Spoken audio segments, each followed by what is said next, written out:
Welcome to Tyromper's No Limit Podcast. What is going on today, boys and girls, ladies and gentlemen? Thank you for tuning into Tyromper's No Limit Podcast. Today, we're fired up as always, guys, but today we have a young man that is a former collegiate tennis star. I can't wait to talk to him about this. A young man that has helped me a ton on my fitness journey. A young man that I refer to as the king of threads on Twitter. This guy is a champ on Twitter, man. I love his threads. He had a banger today, too. A young man that is the founder and creator of OnlyKings. It's not OnlyFans, guys. That's OnlyKings. We're going to get into that. A young man that is currently in an undisclosed location somewhere in the EU. We're not sure. We don't know if we can reveal that or not. This is my brother, my friend, Coach Raj. Thanks for coming onto the pod, brother. Thank you, man, for having me. This is huge. I'm super pumped to be on the podcast with you, and that's by far the best intro anyone's ever given me. Thank you. I like to hype up those intros, my brother. Well, dude, you're a young man that I've connected with a lot, man. And I love your knowledge, your passion, how you just love helping people. And man, I've learned a lot from you. I can't wait to meet you in person one day in Vegas, man. But can you kind of give maybe people just a brief intro about yourself, who you are, what you're about, my man? For sure, brother. So my name's Coach Raj. I'm an online fitness coach, mainly based on Twitter. That's how I had the pleasure to connect with Ty. And so I started, doing this journey around a year and a half ago, a little less. And I was in college when I started, deciding, okay, I'm going to pursue this, see how it goes, started tweeting on Twitter. And the great thing is I started in my last semester of college, so I had no pressure, right? I didn't tell anyone. No one knew what I was doing. I had time to make it work. So I was blessed. And then I just went all in, 2-3 hours every single day. I stopped going to class, priorities. And I was just tweeting every day. I was like, okay, I'm doubling down. I'm betting on myself. I want to be in a position where after I graduate, I don't need a job. And that's what happened. And I'm just super blessed to be here, connecting with you, connecting with so many amazing people. And it's crazy, man. That's an amazing story, brother. One that I can relate to a lot. So a lot to dig in here first is, so when did you finally tell your parents kind of, hey, this is the decision. I'm not going to use this degree that I just went 4 years for. Like, I'm going to be an online fitness coach. And what was their reaction to that? Bro, you're going to love this story. So, like I said, I started in my last semester of college. And the funny thing is I actually told my mom when I just started, but she completely ignored me and forgot about it. She thought I was joking because I had 100 followers. And then I just never talked to her again because she didn't take it seriously. And then for 3-4 months, I was just building it in college. And this was the time where I was getting a lot of interviews, right, for jobs. And I dreaded all of them. I just was like, I do not want to work here. What was your degree in, Raj?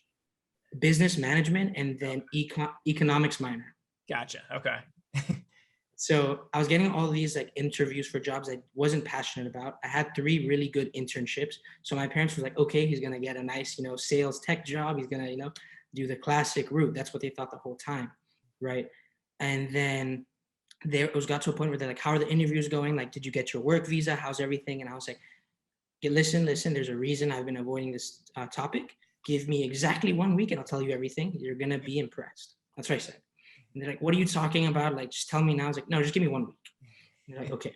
And then I made this Google presentation, my goals at post-graduation plan, my goals, what I do, testimonials with current clients. I showed them my follower growth.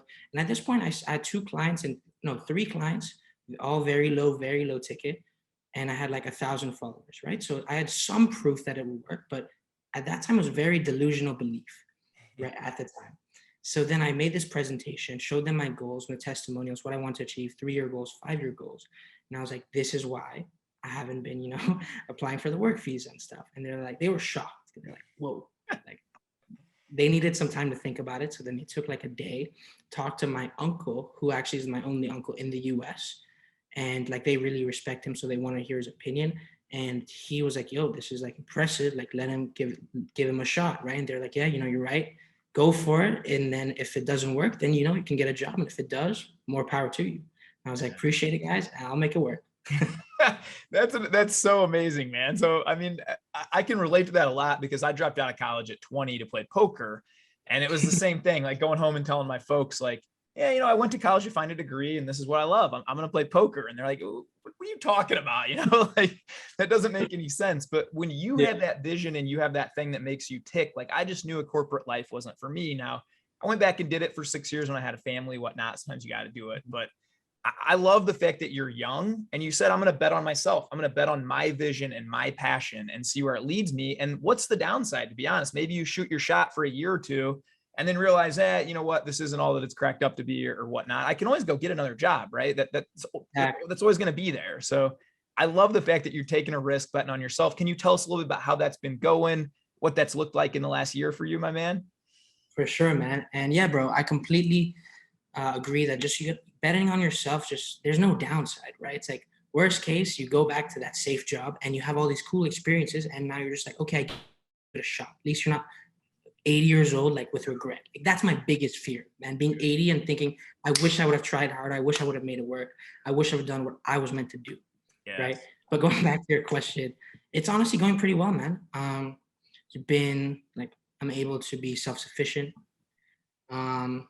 I don't know about giving like specific details, but you don't have to say, oh, I make this much a month. I make, but I know from just talking to other people on Twitter that you help and being inside your community of OnlyKings, and we got to get into that a little bit too. And I'm going to link everything Raj does below. This is one of the guys you must follow on Twitter, man. If you're watching this guy is a legend. I'm going to link everything he does below, but I see you building community and I see you you're very service-minded too. You want to help, you want to impact. And all the really successful people I've seen that have been doing this for a long time, that's the exact mindset they have. They're never like, my goal is just to make X amount of money. Their goal is to impact and help people. And I see that in you right away, man. So can you kind of talk about some of your client relationships, what that looks like day to day and whatnot? Of course, man. I think that's everything, right? Because the thing is, if you focus on like the outcome goal, like I want to make this much, then you're always going to be like unsatisfied.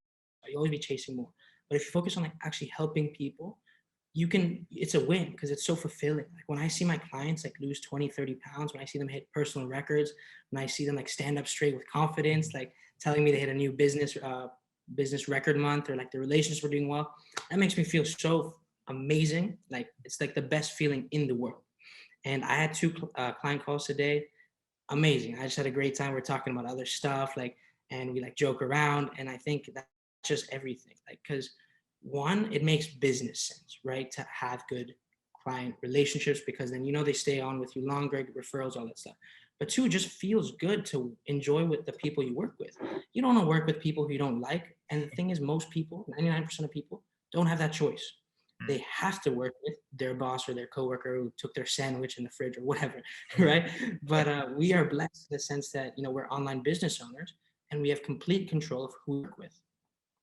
Man, that's so well said. And I think that's the number one thing that I didn't even see coming when I transitioned from corporate to this is I get to just sit here and have an awesome conversation with you, who I love. Right after this, I'm going to hop on a call with a guy that I freaking been coaching for 2 months and I love, later today, I'll be on a call with another guy that I absolutely love, and it's like everybody I work with, I root for, we build one another up. We encourage one another. I love this community so much. I think that's an underrated thing about in corporate, man. I was surprised because we were all on the same team when I worked at a large bank, but there's always like a lot of this like underlying, not everybody was building everybody up or rooting for everyone. And in fact, it was kind of just the opposite. And that's what I love so much about this community and where we're at now is instead of compete over a client or whatnot, let's just keep building a bigger community. That's kind of the abundance mindset everyone seems to have. Exactly.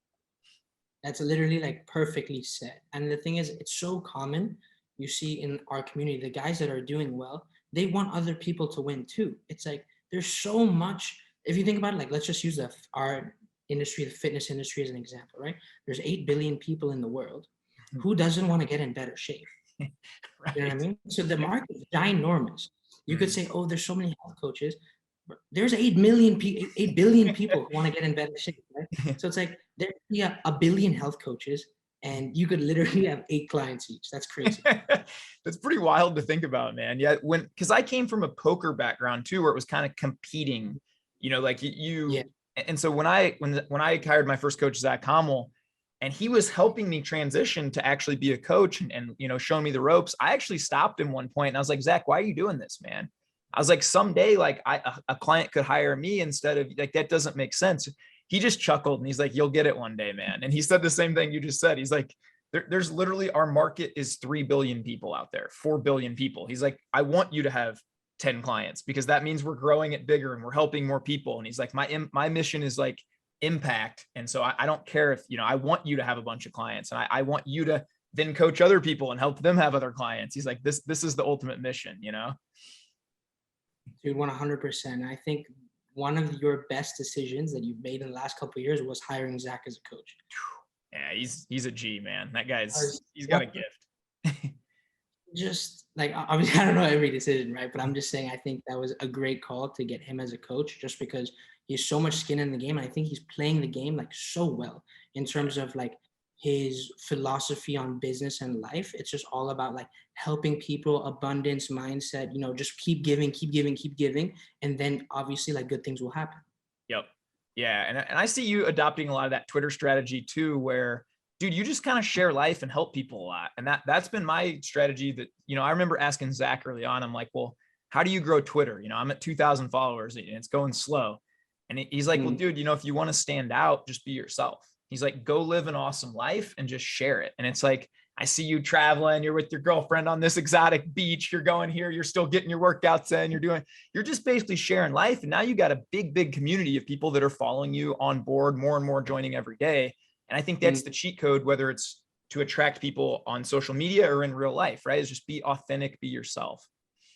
Dude, 1000%. And it's actually crazy that was literally exactly what Zuby was telling me the number one differentiator in social media business, social media personal brand is authenticity. Because what he was telling, what we were discussing, right, was he's saying that like these like celebrities, you could say, or like they have huge like 5-6 million, you know, let's say audiences.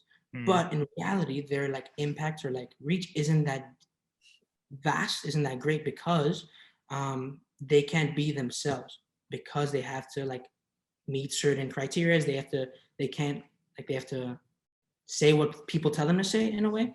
And what Zuby did was for like 10-12 years, he literally tweeted everything like that was himself, by himself. No one told him to do anything. And he kept tweeting his story, and it just finally like clicked. And the great thing is now he can tweet about anything, right? Because his audience likes him for him. Mm-hmm. Yeah, that's the cheat code. Like, you know, people ask me, well, how do you create content? I'm like, I don't. I just wake up every day and I tweet about my life, and I tweet about the things I'm reading about or I'm studying or whatever I'm learning. I'm just going to share, man. And people are going to either like it or they're not, you know, but that's a gift to not, you know, after 25, 26 months now on Twitter, I've tweeted a minimum three to 10 tweets a day. And I've never one time been stressed. Like, oh, I just can't think of content. Well, I'm not really thinking of content. Most of the time it's the opposite. I'm like, dude, I've tweeted 12 times today. I need to chill out, you know, like, but you just share in life, man. And I think that's awesome. I love seeing you with Zuby, man. What were some other takeaways that you guys had when you hung out? Bro, that was an epic. That alone made my trip to Mexico like 10 times worth it. And the crazy thing is I didn't know he was going to be there. I didn't know JK was going to be there. I didn't know Devin was going to be there. And we happened to be in Mexico, like an hour away from each other. What are the chances, right? That's crazy. And like, it was crazy. He was super, like, we talked about this, right? Because you met him, I met him, we're talking. And I think my exact words were, he's like a jacked philosopher. Yes. Yeah. On one side, he's like a chill, jacked, funny, cool guy. And then on the other side, he's like a super smart, like philosopher who understands like psychology and all that stuff. So like the conversations were just next level. It was crazy. I felt like I was on the Joe Rogan podcast. Bro, that's exactly how we had like a 5.5 hour dinner one night, man, where it was me and my buddy Joey here from town. Shout out Joey Ingram. I love you, buddy. He's the inspiration behind this podcast, to be honest. And but we just had this dinner and a couple other buddies that were Zuby's friends in town too. And yeah, like we all got up and my jaws hurt so much from laughing. And then I think Zuby made the comment. He's like, dude, if we had somebody recording that, we would all have content for like, you know, for like 2 months right there, man. And it felt like it was just this amazing podcast. I went home that night and couldn't sleep. I just started journaling like a bunch of takeaways and a bunch of things I learned too, man. Yeah. He's one of the wisest guys I've ever had the pleasure of chatting with. Dude, 100%. I had to like stop him maybe like 20 times to write like notes down on my phone. Yeah, man, he's a definite beast. Well, what else have you been doing on your journeys and on your travels? Like, are you just kind of living abroad now for the last year, just kind of traveling all around, or what's your lifestyle like now? So it's been 6 months. I'll just walk you through like the timeline. So I graduated college around 9 months ago, and I had 2 months legally in the US. So then I went to Florida with my girlfriend, Texas with her, New York with her. And then I met up with Jack and Gabe in Orlando, and then met up with a couple friends. And then I went back home. for 3 months. And then the truth is, those 3 months where I was home, my business was stagnant. Like I gained one client, my growth was really slow. I just couldn't figure it out. But then I realized that the problem was I was too comfortable. Right? I was living at home again. Like I was in college, student athlete, building my business, independent, then traveling for 2 months. Then now I'm at home. So, and like, obviously, like I don't pay, I mean, not obviously, but I don't pay rent. Mom makes me like a meal a day, sometimes 2 meals a day. And then I cook the other meal or two. And, it's like it's a nice environment to be in, very comfortable. And there's nothing really pushing me to that next level. So I was like, listen, like, I know you guys have the best intentions. And obviously you guys love me and want the best for me, but I need to get out of my comfort zone and make this happen. I need to pay rent. I need to figure this shit out. So I'm going to Mexico. They hated it. They were so mad. Like, what are you doing in Mexico? Like, it's dangerous. Or going across the world. Like, what are you doing? And the truth is, I wanted to go to Mexico because it was close to my girlfriend in the US. And at the time, I didn't tell them that I had a girlfriend. Right? Now they know. So at the time, why Mexico, right? It's dangerous. It's far. So I was there for like a month and a half. So my girlfriend visited twice. She skipped school and then went for Thanksgiving. I went to Panama for 2 weeks, Dubai for a month, and then midway in Dubai, I met up with my current roommate and like friend from high school. He does e-commerce, like online business, and I actually introduced him to Twitter. His is @HugoJacked. So I've seen him around now. Actually, that sounds familiar. I'll have to check him out, man. That's cool. Yeah, because I like post stuff with him. Like one, just because he's a part of my life, but two, to help him out and help him grow. Awesome. And yeah, and he's killing it. Because the thing is, with him, he already has a business, like an e-com business. So Twitter's easy. For me, I had zero business until like I got my first client at maybe 700, 800 followers. You know what I mean? Yeah. So he's definitely on the right track. So I met up with him in Dubai for a month, and then we went to Copenhagen. The only reason I went was to see my girlfriend. The only reason. I hate the cold. But so she was studying abroad there. So we went there for 3 months. He came with me. And then now we're back in Dubai for a week, Singapore 3 days, and then back home. That's awesome, man. So when was that realization, I guess, because you said something so profound there, man, of I felt myself getting too comfortable. I think that's a big thing for a lot of men, especially, man. Like you see this a lot with guys that are a little older.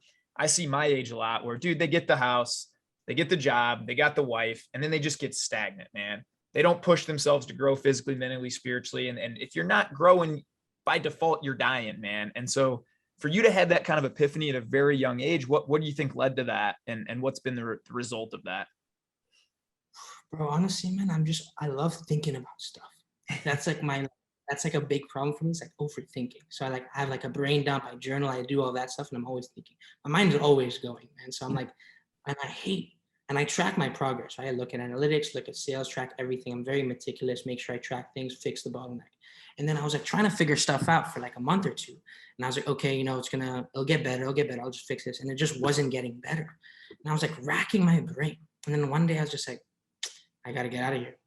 I got to like create that urgency, and then I'll figure it out. Man, that's pretty cool. So you attribute that a lot to the journaling and the brain dumping, where you just kind of like, you're very intuitive, in tune with yourself because you do that, you think? I think that if I were to attribute it to one thing, it would be those two things. And just like being like really hating being stagnant. Because I think, obviously being like journaling nightly, brain dumping. I actually just started brain dumping. Nice. But I've been journaling for a while. And so that definitely makes you more self-aware, in tune with yourself. But I think tracking progress is really key, whether it's, weight progress, business progress, because you instantly know when you're stagnant as opposed to 3 months later, right? Yep. And I hate not making progress because I'm obsessed with making progress. And when I don't make progress, I get really, really upset. And I don't be upset. So I'm like, okay, I need to fix this ASAP. What do I do? And I just go into like solution mode. Like, can I do this? Or I try that. Okay, maybe this. And I just brainstorm. And like, the thing is, you never really know what the answer is until you go for it. But like, I trusted myself and I was like, I'm pretty sure this is the answer. And I guess it was. That's amazing, man. I love that kind of process. I have a similar process where once a month, either the last day of the month or the first day of the month, I do what I call a self-audit. And so I go through the list of faith, finances, friendships, family, and I just kind of audit myself on all these things, fitness, and I'll be very critical of myself and say, All right, man, I'm looking back and it looks like I read the Bible, 2 times last month. We got to do better than that. So we're going to start laying our Bible on the bed every night and reading a chapter a night, or, I'll write little rules to myself then for that next month. Hey, business was slow on this end. I need to pick this up. This is what I'm going to do. Or, hey, I wasn't as present with my family as I could have been. Okay. The new goal now is to put my phone away for 2-hour blocks a couple times during the day, and just always trying to improve and get better and kind of optimize your life, and I think not enough people think about this, man. Like that, we plan a vacation, we plan a wedding, we plan these big events, but it seems like you're very intentional with your life, your progress, where you're going. Would you say, is it fair to say you're pretty addicted to self-improvement then? You could say I'm addicted to self-improvement. I like that. It is pretty, Oh, because ahead, it's man. like at the start, like, how do I phrase it? So at the start, when you get into self-improvement, a lot of it isn't the most productive. It's kind of like a entrepreneur phase. And I had that phase where I was reading self-help book, but not implementing anything, like doing stuff that were productivity hacks to feel productive, but wasn't actually working on my businesses at the time. By the way, I failed 4 businesses before coaching. So the problem when I had my 4 failed businesses was I was too focused on like the productivity hacks as opposed to doing the actual work. So I do think every sort of person who gets into self-improvement starts in a entrepreneur phase where they're like reading self-help books, listening to self-improvement podcasts, but not actually improving themselves, right? And it's basically a form of procrastination disguised as preparation. And then, so I was addicted to that form of self-improvement. But once I realized, like, wait, I've been doing this for the last 6 months and my business is at 0. Clearly, there's something that's not working. And I was like, okay, these are just tools. But at the end of the day, doing the work is what gets you there. And when I figured that out, then I kind of had a healthy relationship with self-improvement. Because I think that a lot of people say like, oh, I'm addicted to self-improvement. But it's like, they're not actually, you know what I'm trying to say? It's like, they're focused on the productivity hacks, like the self-help books, but are you progressing in the areas you want to progress in? That's right. And really being intentional about those things. Cause I got good buddies that have, dude, it's like, bro, you've been 10 years now. You've read 58 books. You've retweeted all the stuff. You've watched all the motivational videos. It's time to act, and only knowledge applied counts, I think. And that's why I'll be honest, like one of the biggest books that impacted me was Extreme Ownership by Jocko Willink. I love that book. I didn't even finish it, man. I got 6-7 chapters in and I had so many notes on it. And I said, at this point, it's just, I know it. I know what I need to implement now. So it's time to make the changes, right? And I think too many people just finish the book and then on to the next book and on to the next one. And I'd rather read 4, 5, 6 great books a year and implement those things rather than read 50 books as some kind of vanity ego metric and not really apply anything. That's exactly what it is. It's a vanity ego metric because you feel like you're productive, right? And it's an easy way to feel productive because anyone can read 10 pages. How many people are actually going to send 1,000 cold emails until they finally get a response, right? That's just a random example. But like doing the work is a lot harder because you're going to get rejected time and time again for your months on end. And then it's just going to click. And you're going to see some progress. You're going to believe it. And then you'll see more progress. And then 2 years later, you achieve your goal. Yeah, that's amazing, man. I love that. Okay, can we switch gears here? Because I have a couple questions I want to talk about your tennis career, man. So when did you start playing tennis? I know you played at a very high level, collegiate tennis. And then did you think at one point that was going to be your career? Of course. And do you still play often? And do you think I could score 1 point on you? I play with buddies weekly, but I'm not very good. Brother, we're definitely like, no matter what, next time I'm in Vegas, we're entering a doubles men's open tournament. We're going to make some money. If you can serve every time, man, I serve, you probably serve 110. I probably serve 30, What you're talking miles, right? Yeah. Miles per hour. Right. My hardest serve is like 115, 118. So dude, you're a beast, man. That's crazy. So when did you start playing? And can you kind of walk me through your journey through tennis? And then also maybe touch on, do you think that developed your competitive nature too? 1,000%. I attribute a lot of just where I am today to tennis and like a lot of the lessons. I could I should do a thread about this, like lessons I learned from tennis. Take that note down, brother.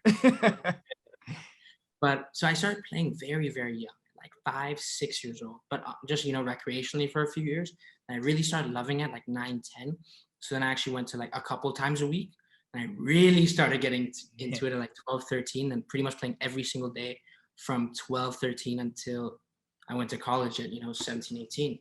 And I actually was begging my parents to send me to a tennis academy from the age of 14. Because in Hong Kong, where I was at, it was either you pick tennis or you pick education. It was pretty much impossible to balance both. Wow. Right.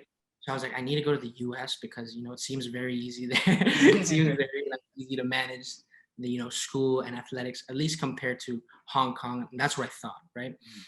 And I kept begging them, I want to go to the tennis academy. I want to play college tennis. They were like, it's not yet, not yet. And then finally, when I was 16, I finally got to them. They sent me to a tennis academy in California. And that was a really great experience for me. It was basically like a dorm, like an academy with 80 students in the whole like high school. And we would go to class. I'd go to class in my pajamas, 7 a.m. to 12. And then we'd have lunch and then play tennis for 3 hours and then do fitness for an hour and then have study hall and then have dinner and then have study hall for 2 hours. And then we could play extra tennis if you wanted to. And I would like practice serves on the side. Wow. And then, so I did that for 2 years, got recruited to play college tennis at Skidmore. My first year, I thought I was going to start. So how it works for college tennis is there's around 12, 13 people per team, but only 6 people actually play and start. The rest are just clapping, rooting for them. You got it. And yeah, so I thought I was going to start off the bat. And I didn't even make the travel squad, which is the top 10 out of 12. So I was basically the second lowest on the team. I was pissed because at the time I was very immature. Not that I'm some mature guy now or anything, but I was very immature and thought I should be starting. Like, this is BS. What the hell? Coach doesn't like me. Yeah. And I had a big temper at 18, throwing my racket, very entitled, just not a good sport. But I was never rude to any players. I'll just get mad at myself. Yeah. And then my coach subbed me and I was like, shit, I have to do something about my mental game. Otherwise I'm never going to start. I'm going to be a bench warmer for the rest of my life. And this sucks. And I hated it. There were some guys on the bench that were cool. They were like, yeah, you know what, whatever. I expected this. I'm never going to play. Just clap and hang out. And I was like, well, how are you okay with this? I want to be playing. I want to be competing. Right. And then what I did was I was like, okay, I just flipped the switch. I said, I'm never going to get mad in my life again on the tennis court. I'm going to be the most pumped up, positive person in the entire court. And I'm going to lift every single person up on my team. And I'm going to become a beast. I said that. And then I do extra 1 hour of combined skipping rope and tennis related fitness stuff, like speed, not even lifting. And then I would do an extra hour of serves a day in that first season, right? Every single day. And then I went from being 12th on the team to the only freshman starting. So I played 6 in less than 4 months, 5 months.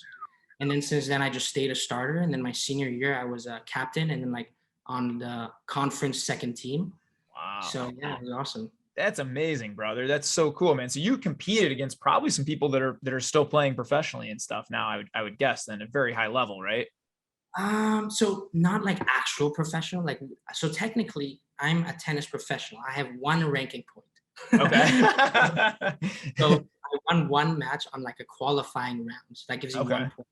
And I'm basically tied with 1,000 other guys as the lowest ranked professional player. That's actually pretty dope, man. I like that. That's cool. That shows such a testament to your hard work that when that switch flipped for you, I can relate to that, man, because I remember in mine, it was an office environment. I was always complaining. It was always my boss's fault, the client's fault. And then one day I was just like, man, I am never going to complain again. I'm going to come in and be the most high energy guy in here and lift everybody up. That's going to be my mission, And I think that goes just to a bigger point that shows wherever you're at in your life, if you're listening to this right now and you're not happy with any aspect, you can literally, it's just, life is the story you tell yourself in your head, man. You can decide right now, this is who I'm going to be, and just take action and steps to do that every single day. It sounds like you did that and you really saw the rewards from that big time, man. Dude, 100%. I agree that it's at the end of the day, it's just a matter of choice. Every single person in the world deserves to be where they are today. You have the body you deserve, you have the bank account you deserve, you have the relationships you deserve, because those are all the sum choices you made over the last 5, 10, 15 years, right? So I truly, truly believe I'm exactly where I'm supposed to be. And the only way to improve that is to do better things that I'm doing now than I did in the past, which I am. So I know that I will be in a better place. I love that, man. Well, dude, I can't wait to play with you. I thought I was pretty good at tennis because I just grew up playing. Like I played every other sport but tennis, but me and my buddies always played tennis on the side. I could beat them, but none of us really played. And then I came out to the Vegas for the World Series of Poker like a decade ago and played my buddy Dave, who played in college, and he was like California ranked in high school. And bro, I couldn't score a point. Like he started, like I could hit doubles lines. He wouldn't serve hard. And he spotted me 30 love at the beginning of every game. And like, it was still like 6-1, 6-2 every set him. And I think he let me win a couple games just to keep playing. But like, it's a different level, man, that I'm sure you guys are on. But I'm sure that's so fun to compete at that level, man. It's a blast, man. It's especially college tennis. It's like, it's very different from regular tennis. And the funny thing is you go to the low level professional tournaments, like the one I played, and it's dead. There's like, people are traveling with their coaches and maybe one other person. It's dead. Wow. It's like not a fun environment. There's like no money in it. Like the winner gets like $2,000 of the whole tournament gets $2,000. That's insane, man. And then obviously that's like the very lowest professional, but that's still significantly a higher level than like good college tennis. But it's an electric atmosphere. Like not all the time, but a lot of the time, especially like big home games when you're playing like your rival school. You tell your friends to come out. You know the school posts on their social. People come out and like. I'll get fired up. Like I'm the most fired up out of everyone. And I'll tell my friends that specifically come to my court. It's amazing. I'm like, yeah, let's go. And like, just getting into it with the crowd. And I hit one tweener winner in my college career. And I never am going to forget that. It was the point before match point. And this guy approached to the net and I hit a tweener winner past him. And I just looked at like the people watching and it was the best feeling of my life. That's awesome, man. That's so cool. Yeah, you always have those. I think sports just teaches us so much, man. It sounds like you've been able to take that same work ethic, that switch that you flipped back then, and kind of apply that to your business today too, which is amazing.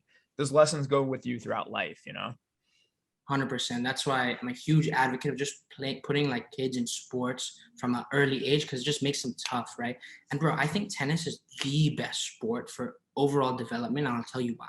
Obviously, I'm biased, but one, it's a individual sport, right? So that teaches you accountability, right? Because you can't blame Bill for missing the game-winning shot. You can't blame Tom for not passing you the ball. It's you. You win or you lose, and that's it.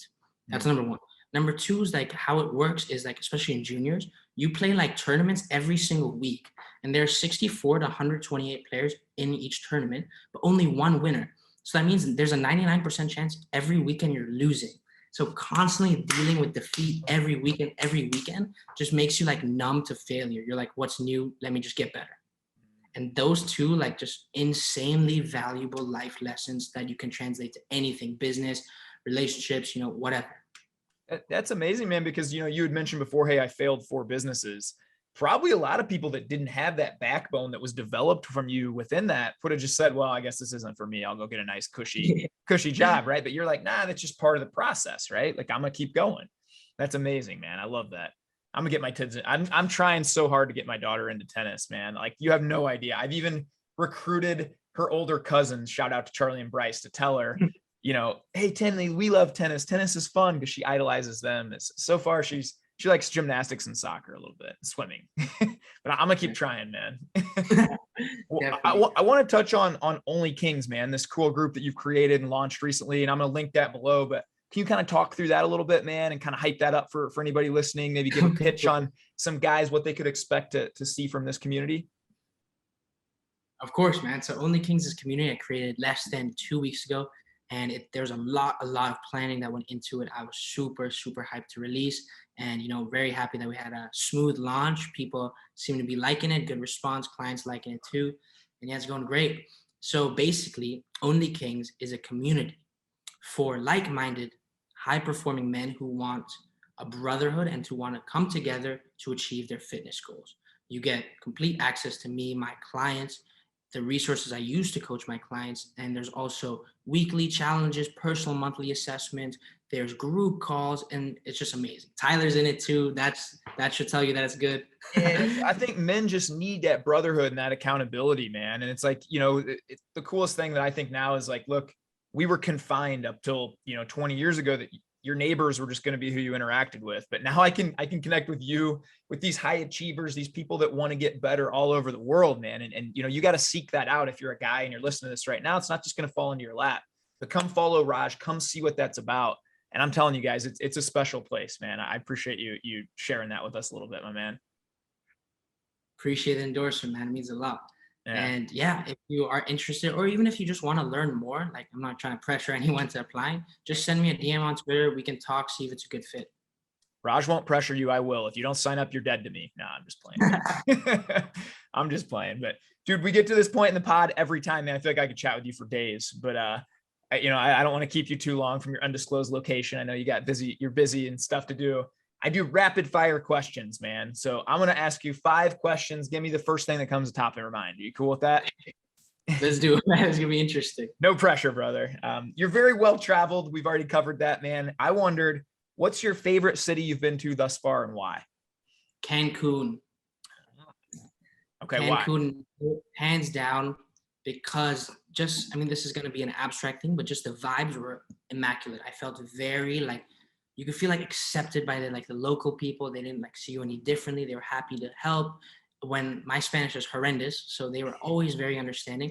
And the thing is, they probably thought, a lot of them did think I was Latino or like spoke Spanish, because they would start speaking hola, hola, hola, and then I'd just be like, perdón, no hablo español. And then they would look at me so confused, and I'd be like, soy indiano. So I only memorized a few phrases, right?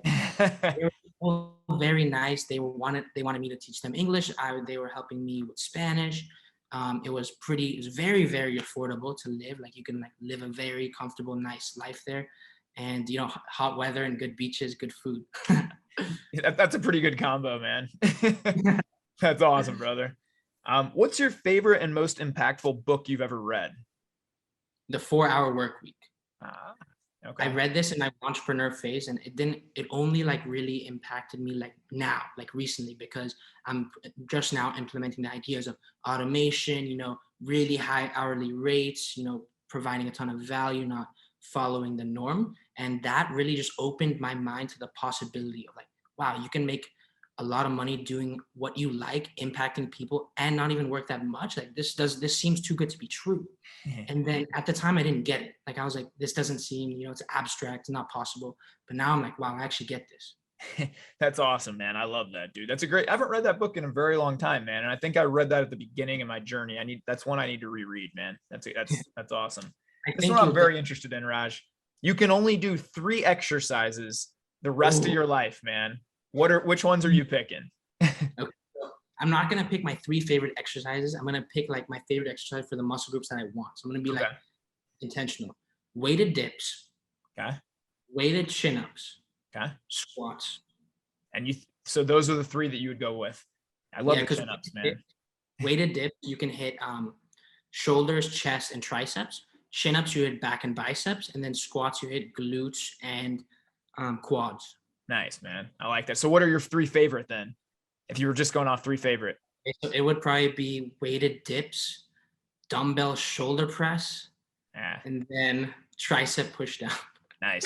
Those are you get that cut, man. It's good to look in the mirror when you're doing those. I love that, man. I'm interested in this question for you, man. If someone came and offered you right now $100,000, but you had to sell your Twitter account, you could never come back onto Twitter, would you take that or not?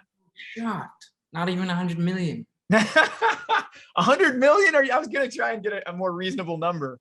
So not even for 100 million? No?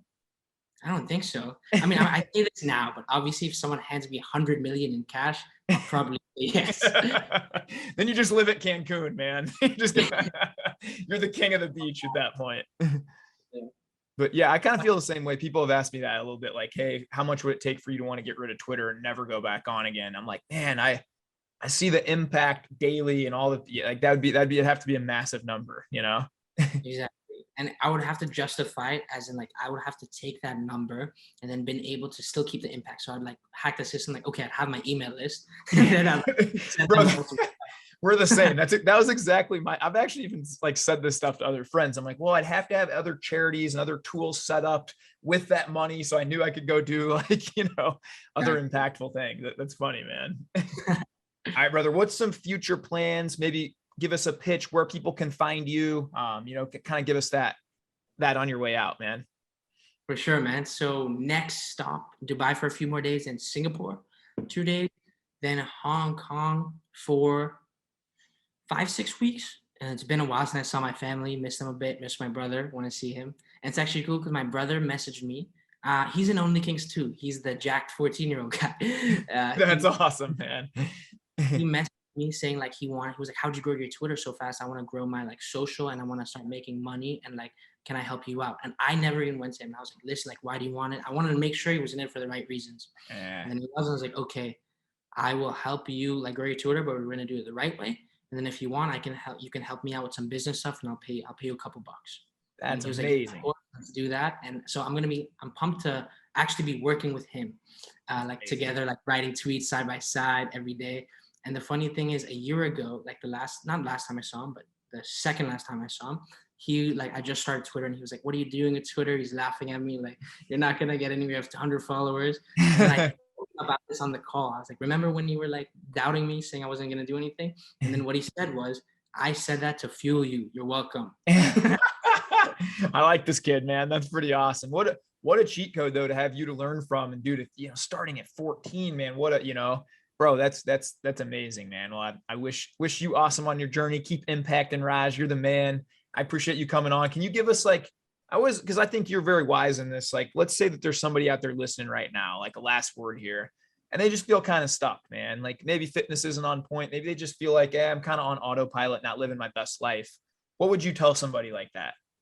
Okay, I would say 2 things. Number 1 is gratitude. Even if you feel like you're down bad, you're in a bad place, you might be depressed or you might be out of shape. I promise you there's at least 1 billion people who would love to be in your position. Accept that, and reminding yourself of that makes you just feel amazing. You cannot be grateful and unhappy at the same time. I've done this a million times. It's not possible, right? So just like writing down like 3 things you're grateful for every single night immediately puts you in a better mood. Number 2 is focusing on low-hanging fruit and little improvements. And so if you're constantly getting 1% better, that is a huge win, whether that's just walking for 5 more minutes or, going to the gym 1 more time, being more consistent on your diet, just journaling more consistently. Any little wins, I promise you, they all add up. And the thing is, you only see those little wins add up after at least a couple of years. Yep. So you never know. Like, let's say when I was first starting, I thought I was making 0 progress, but I realize now that I was actually making a lot of progress in a very little time. It just felt like no progress. Yep. I 100% agree with that. Fist pump, big endorsement there. I think the cheat code for me on the gratitude, I've been doing a gratitude journal for many months and I'm coming up on 4 years now without missing a day, man. And, but I think about 4 months in, you start to, well, is this even worth it? Like what, I don't really see any progress. And then I remember my daughter waking me up one night at like 2 a.m. And my first thought was like, man, I'm super grateful I get to be her dad and go put her back to bed and cuddle her. And I was like, man, that's like, I never would have thought that before I started journaling gratitude. It would have been like, dude, work's going to suck the next day. I'm going to be cranky. I'm going to be tired. But my mind instantly went and saw the good. And now almost 4 years into doing this every day, man, it's almost, I think I'm annoying to a lot of people at sometimes because they'll give me problems. I'm like, nah, bro, we got blessings in this, like it just reprograms your brain in such a great way. To 100%, you're just seeing things a different way. And I can literally attest that the fact that you literally see the positive in every situation. I remember we had a space where the Wi-Fi wasn't good. And I was like, bro, I'm trying to figure this out. My bad. You're like, all good, bro. I'm just hyped we got to do it. And that instantly I was like, okay, cool. He's cool.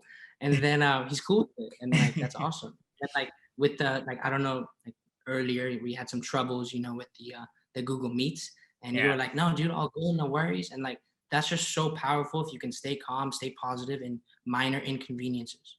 Yeah, man, nothing's like that earth shattering, man. And this is coming from a guy, if you ask my wife 4 or 5 years ago, bro, I was walking in the door. I literally ripped my shirt in half after a bad work day, started cursing, and it's like you said, though, you do these little things, man, incrementally, and they add up to a whole new you because the thought like my wife just mentioned, like this, like a week ago, she's like, I haven't seen you mildly upset in like years. It feels like you're just always calm. And I'm like, it's a lot of internal work to get there. And I give my wife a lot of credit because she's really helped me out a lot on that too. And the breath work, the meditation, the journaling, all this stuff, man, it adds up, right? So I appreciate you saying that, brother. Everything adds up, brother. Yeah. All right. Well, I hear my alarm going off in the back, so I better. I get to do a client call here in a couple minutes, man. But I appreciate you coming on so much, Raj. You're one of my brothers for life, man. I love you. And can we make a commitment to get you back on here again 6-11 months down the road? 100%, bro. You know I'm always down to hop on, just to hop on a call with you anytime, and especially I really had a great time on this podcast. And yeah, man, literally say the word I'm on. All right, I appreciate you, brother. Well, thank you guys very much for tuning in. This has been Tyromper's No Limit Podcast, episode number, I think 29, 30, 31, somewhere around there, guys. Thanks for tuning in. This has been Coach Raj. You guys go have the greatest day of your life. Bless up. Be kind to everyone, especially yourself. Let's go get it, baby. Have the best day.